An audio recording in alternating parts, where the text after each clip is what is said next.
Баршаңызға сәлем. Менің каналыма қош келдіңіздер. Сіздермен бірге Алия. Бүгін осындай тауық еті мен картоптан өте дәмді жасалатын бәлішті бірге жасайық. Менің арнама тіркеліп кеттіңіз. Бізге қажет айран.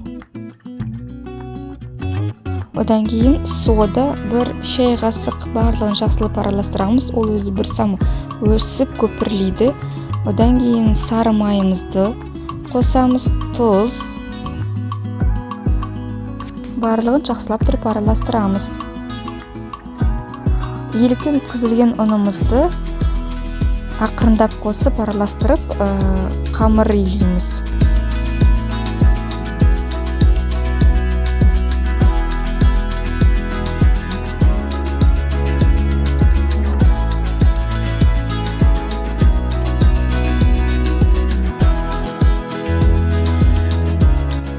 Қамырымыз біраз тынықсын, оған дейін салмамызды дайындайық.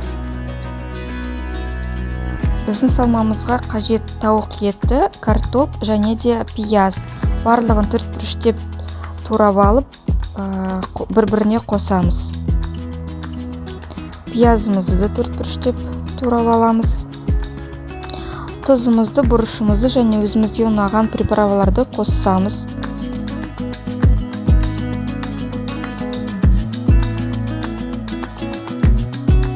Бір ас қасық сұйық майды қосып, барлығын араластырып біріктеп шығамыз. Бәліштің салмасы міне бізде дайын болды. Ал енді қамырға көшейік. Қамырды осылай екіге бөлеміз. Одан кейін 6 бөлікке бөліп шығамыз. Екінші қамырды да дәл солай 6-7 бөлікке бөліп шығамыз.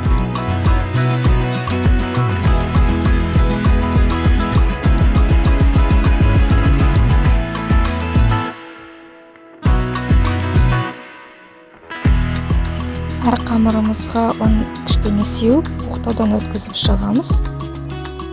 Одан кейін салмасын ортасына 1-2 қасық саламыз. Одан кейін сары майымызды қосамыз. Міне осылай видеодағыдай сияқты қамырды түйіп шығамыз. Ортасы бір кішкентай тесікті қалдырып түйіп шығамыз. Барлық қамырымызды солай жасап қоямыз.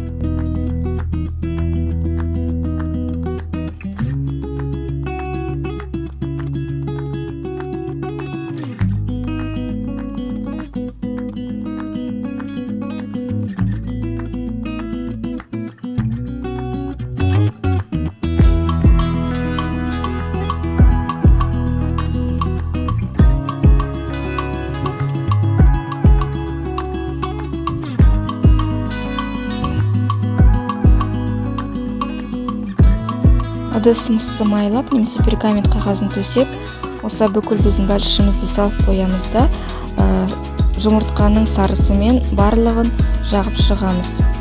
Одан кейін пешке 190 градусқа 1 сағатқа қоямыз. Міне біздің бәлішіміз дайын болды. Осындай ерекше тағамды сіздер де жасап көріңіздер. Сіздерге рецепт ұнаған болса, міндетті түрде бөлісіңіздер, лайк басыңыздар, тіркеліп қойыңыздар. Әр жұма сайын жаңа рецепт шығады. Сіздерге рахмет.